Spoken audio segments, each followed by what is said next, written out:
Most founders sound exactly like the competition. If you want to be competitive in a crowded market, you can't just be better, you have to be different. I'm your host, Cameron Olds. And I'm Dallin Merrill, and we're here to talk about how you can avoid being mistaken for your competition, differentiate your brand, and ultimately create a lasting competitive advantage for yourself in the market. Welcome to Differentiate or Die.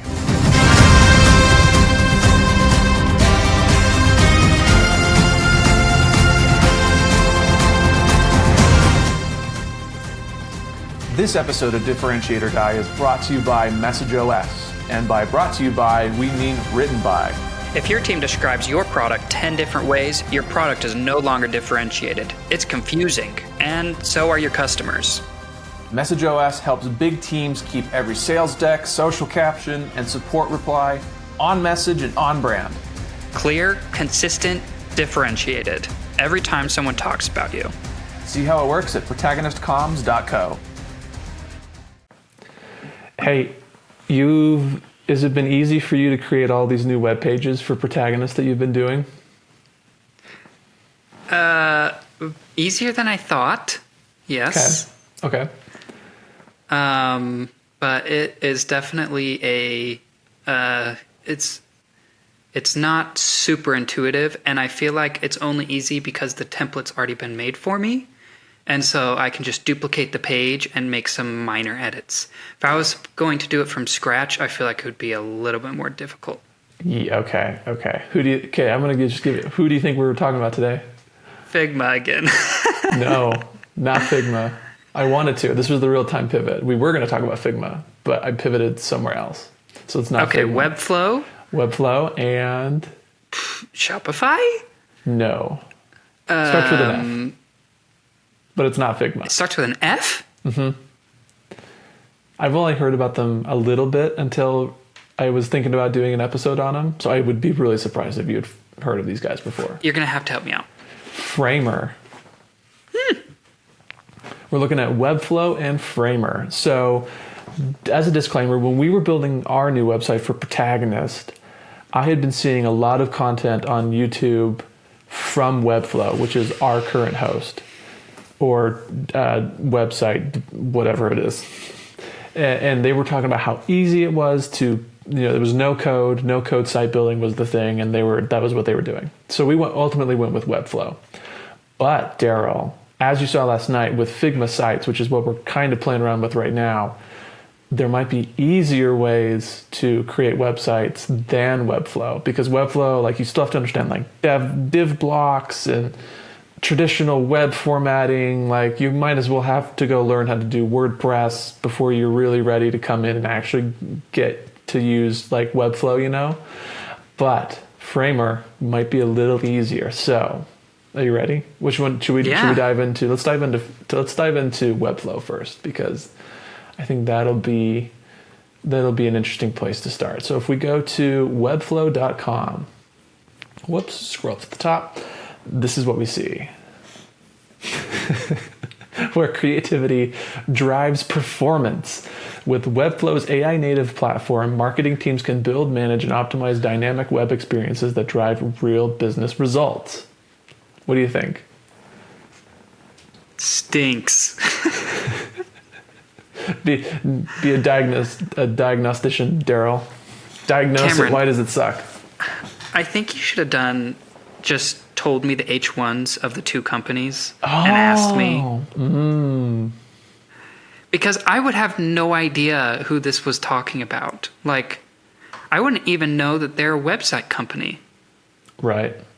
Even just the H1 says, creativity and performance. This is the first thing people read about you. And it's saying, any creative company could say this, where creativity drives performance. Anyone could say that. Adobe could say that. Figma could say that. Riverside, the podcast recorder where we're doing this, they could say that. We could say this. We could say this. A car company. Oh, Slate could say this. Frick, Slate could say this. Yeah, 100%. So, yes. And then they have the H2 with Webflow's AI native platform. There's the AI hype train. Marketing teams can build, manage, and optimize dynamic web experiences that drive real business results. I don't know what a web experience is. I know what a website is. I don't know what a web experience is, though, you know? Yeah. So what don't I like? What is this? I'm with you. Completely unclear. Even with the added H2 where it's talking about web experiences, it's totally unclear. I don't really know what that is. Me neither. Yeah, it's just unclear. Anyone could say this. I think that's my biggest takeaway. Anyone could say this. Literally any company could find a way to spin that to where it's true about them. And if any company could say it, why would you say it? Like your H1 should be something only you can say, which is differentiated, right? Yeah. I completely agree. Let's scroll so bad. down. 100%. Really, really bad. Scroll down. Okay, here we are. The website experience platform for high-performing brands. Build powerful brand experiences, manage content that converts at scale, optimized for conversion with AI. What do you think? Better. A little better. Keep going. What do you think? Where is it good? Where is it bad?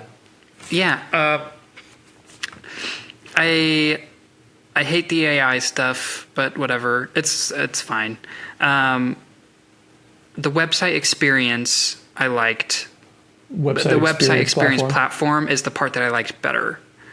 The high performing brands means nothing to me. What is a high performing brand? Every brand would probably consider themselves high performing. Yeah. They're also tell me. I want to know why I should choose you and what benefit you're giving me over the other website hosting platforms right now. Mm-hmm. I want to know it now. Like, tell me why I should use you. So far, I have, if you scroll down a little bit more, optimized for conversion with AI, they're probably all doing that is what I'm saying in my head. Yeah, AI is baseline now. Manage content that converts. It doesn't mean you can't have it there. It's fine. But you still, just the fact that I still don't know, that's not your main thing yet. Like, I really want to know why. Manage content that converts at scale. So maybe at scale, maybe it's more scalable than other ones, potentially. But this is just a portion of it, so I don't know. Maybe build powerful brand experiences. Still don't love it. Just nothing there tells me why I should be using you. Yeah. I have two thoughts on this. In addition to everything you just said, this optimized for conversion with AI, where everyone's touting AI as if it's the differentiating factor, when in reality, it's become baseline. It's become industry baseline on so many different industries because it's evolved so quick and everyone can access it. So it's not a differentiated play anymore. But, everyone still touts it. Like, if we go back up to the H1, they're like, Webflow is an AI native platform. It's like, that doesn't mean anything anymore. Like, no. But I compare it to Slate, like last episode, where, Slate is an electric vehicle, but they don't rest on their laurels. Like, they know that people aren't just going to buy them because they're an electric vehicle and they have good batteries, because that's just baseline. Everyone expects if you're an electric vehicle, you're going to have good batteries. So on Slate's website, they don't even talk about the fact that they're an EV until the very bottom, because it's just baseline. Bury the baseline. Maybe that's a new mantra of ours. Bury the baseline. Don't talk about the baseline expectations of your industry first. Talk about them second or third or fourth, because that's just due diligence stuff. People just want to have the box checked. Same thing with AI. Like, people just want to know that there's some type of AI component there. So that's one thought I have. And then maybe Cameron, this is maybe what I would say. Make sure you have your hero language, your product language, and your problem language before any of that. Agreed. As long as you have all three of those, great. Talk about the baseline now. Yep. But I want all three of those first. Because baseline does need to be there. Because it is a box that people still want to have checked, right? People still expect you to, for in Slate's instance, people still expect you to have good batteries because you're an EV and all that stuff. Yeah. And I guess with SaaS platforms, people still expect there to be some type of AI component. So it still needs to be there because people want to do their due diligence, but bury the baseline after you've already... Yeah, this is not a Slate podcast. We already went over that. But what was so effective was it was like, it's baseline. Like electric vehicle is a baseline, but not really. Like it's still getting there. Like there are companies that don't do electric right now. Right. And so it was like like so many people were sold. And then they were like, oh, a $20,000 car. Oh, and it's electric. They were like, boom, like great. Like, it's just an extra add-on of, wow, that's amazing. And it was at the very end. And so, with Webflow, you could do the same thing. Like, oh, like, and you guys have already gotten AI. I mean, it's AI is a lot more baseline than being an electric vehicle, but so it's like even less of something to tout, but you have it in your H1, like just nobody cares. Yeah, nobody cares. And I wanted to do another throwback to Miro versus Lucid, if you can remember. Miro was what were they? They wanted themselves to be the innovation workspace, right? And then Lucid was the work acceleration platform. And our biggest gripe with that was stop overblowing your product language. Stop overblowing your product description. Just say what you are. In their instance, it was, you guys are collaborative digital whiteboards. Just say that. Like, stop trying to make it something bigger. I almost wonder if website experience platform, and maybe it doesn't. I'm curious of your opinion, but I wonder if website experience platform fits that category of a company wanting to hype themselves up beyond what they actually are. Yeah, potentially experience, that specific word, right? Because they're just a web designer, web hosting platform. Is what they are. And I could see themselves trying to what they're trying to do is differentiate themselves here. They're trying to make it something, I think it's an attempt to differentiate themselves. I just think they're doing it wrong. They either need to differentiate themselves via their target audience, their sales channel. I guess this is them trying to differentiate their product, but it's confusing. That's the problem for me. Yeah, I mean, it would even be different if they said the website platform designed for user experience. That could be every website platform, though.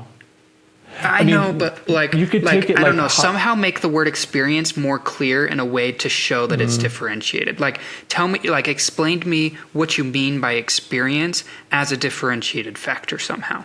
Yeah, maybe they could differentiate themselves via target audience, because they say high performing brands.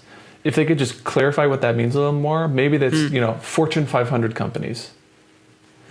Maybe that's smart. Maybe that market's too small. But like high performing, what does that mean? Is that Fortune 500? Are they going up market? Is that where they're trying to price themselves or whatever? I don't know. Lots of different could be's, would be's. But here we go. Are you ready? Next section. Yes. With the advent of AI, your brand has never mattered more. A good-looking site isn't enough. To stay relevant, you need dynamic digital experiences that resonate with humans and are readable by bots. You need Webflow's AI native experience platform, website experience platform. Huh. That's better, kind of. Okay. I don't know if this is a big enough competitive advantage for them, but instead of saying Webflow is AI native, they could go and say I'm basing this off of your website needs to be readable by bots. So they could go, Webflow is the only web hosting platform that is optimized for AI search instead of SEO. I like that. Yeah, I like that a lot. I don't think that's a big enough differentiator. Maybe it is, because it seems like every other web platform could probably catch up to that in relatively short order, but that would be cool. Maybe as a feature, not as a defining factor. It's more clear. Yeah. 300,000 brands move the needle with Webflow. So they've got Lattice and Orange Theory and all that stuff. Go from idea to impact faster with AI. Create more space for creativity, collaboration. So AI stuff again. Cool. Do you want to see if they're consistent? Yeah, that's dope. Here is their X account. Their bio says, Webflow is the world's first website experience platform. WXP for short. Build, manage, and optimize your websites with the power of AI. It's consistent. They're is. doubling down on the website experience platform. Yeah. Yeah, okay. Well, I'm going to give them a star for consistency. Same thing on their Instagram. Here's their Instagram. World's first website experience platform. Build, manage. Yeah, Why great did they have to say consistency. that? Well, here's the thing. I'm okay with them saying website experience platform if they can first tell me what makes a website experience platform different than a normal web designer hosting sure. platform. And maybe they're trying to. It's just unclear to me. There's not an obvious thing for me. Yeah, me too. So I'll give them a star for consistency. I'll give them. Yeah. I'm not going to give them a star for differentiation, and I'm not going to give them a star for clarity. I don't think so either. I think they just get 1 star, which makes me sad because I feel like Webflow is the website platform that's really like put themselves out there as a leader in the industry right now. Yeah, bummer. Well, 1 star, Webflow. Sorry about that. You ready for Framer? Yeah, let's take a look. Go to framer.com and this is what you're going to see. Build better sites faster. Framer is the design tool for websites. Design freely, publish fast, and scale with CMS, SEO, analytics, and more. First thoughts. Much better. Why? It feels like it could be baseline, but you're telling me I'm building a website and I can build it really quickly. That could be a big thing. Could be a big thing. Yeah, I mean, I am liking it initially. Yeah, let's keep going. Okay, next headline. Create, collaborate, and go live. So then they have a subsection for AI. Generate site layouts with advanced components in seconds with AI so you can skip the blank canvas and start designing with confidence. Okay. I'm okay with it because it's maybe supporting their initial differentiation of do it fast. Yeah. I Design, agree. Yeah. Design, craft responsive layouts and bring them to life with smooth effects, interactions, and animations. Build exactly what you imagine visually. That's baseline. CMS, baseline. Collaborate. This could be interesting. Whether That could you're be, yeah. collaborating on the canvas or editing copy directly on the page, updates are seamless and handoff free. Interesting. That could be fun. Because Webflow's not collaborative. No.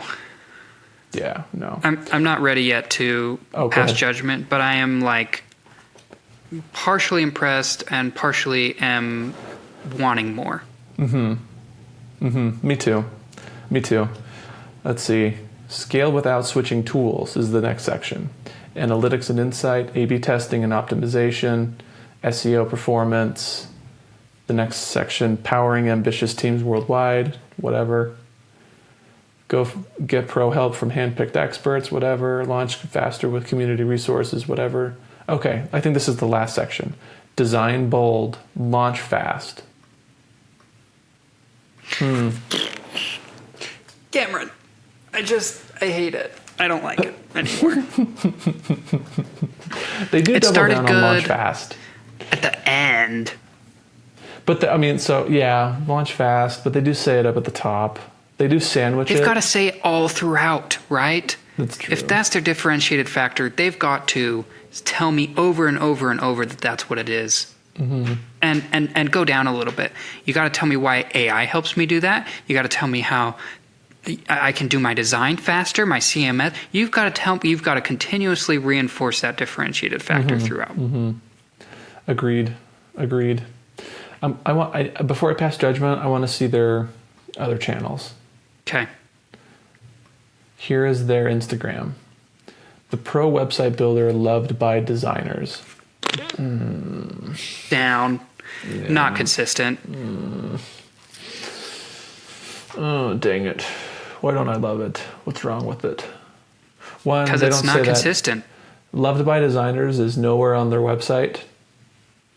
But that could be cool because that would be differentiated by target audience. If they're It doing could be, yeah. like you and me with Figma sites. Well, actually, me with Figma sites last night. Like I wanted to just because we're A/B testing a bunch of different landing pages and ads right now, and Webflow is too slow because I don't understand it. But I understand Figma, and so I could quickly design something the way I would in Figma anyway, and I can immediately publish it as is as a website quickly. So if they're trying to do that, like the website builder loved by designers, like it's that could be cool. But again, they don't say that on their website. No. They don't say it at all. Bummer. Share that. Here's their X account. Oh man. The website builder loved by designers. Why don't they just say it on their website then? Yeah, I don't know. Still, no consistency points, no differentiation points, and no clarity points, Cameron. They get 0. I give them a half point for consistency. Okay. If it's true that they are trying to differentiate themselves via target audience, it could be differentiated. It is differentiated if that's the case. But they get a point for me they'll get a half point for me for consistency. I do think are they though? Does it say anything about for designers on their website? No, it doesn't. Half point for differentiation. I think they are. They're just not saying it. And 0 points How? for clarity. I think they're By target trying, audience? Yeah, target audience, designers instead of web developers, because that's how you and I always had to do it. That was the traditional pipeline: is you had a designer, then you had a web developer. If you just cut the web developer out of it, like that's differentiated. I think. Yeah, they really have to be clear about that. Yeah, 100%. Because I didn't get that at all. I mean, I did on their Instagram and then their X account, but it's hardly on their website at all. Yeah. And that's important because if someone's searching for you on Google and they wind up on that website and they are a designer and they're looking to create their own site, they're not going to pick you. Your own target audience is not going to pick you based off of your website. Yeah. If they found you via Instagram and Twitter, they would pick you. But that's why it's really important to be consistent, because you want your target audience to pick you no matter where they find you. That's the ultimate. Yeah. That's the ultimate importance of consistency, message consistency. Yeah. Dang it, I wanted them to be better. Yeah, I know you did. I squashed your baby there, but it's okay. That's okay. That's okay. I really like Figma for it anyway. I think they're gonna just squash them because everybody's already on Figma. So, yeah. However. Please reach out. We really want to help you guys. Like this is vital that you have messaging good on that your messaging is clear, differentiated, and consistent on your guys' platforms. We can help you do that.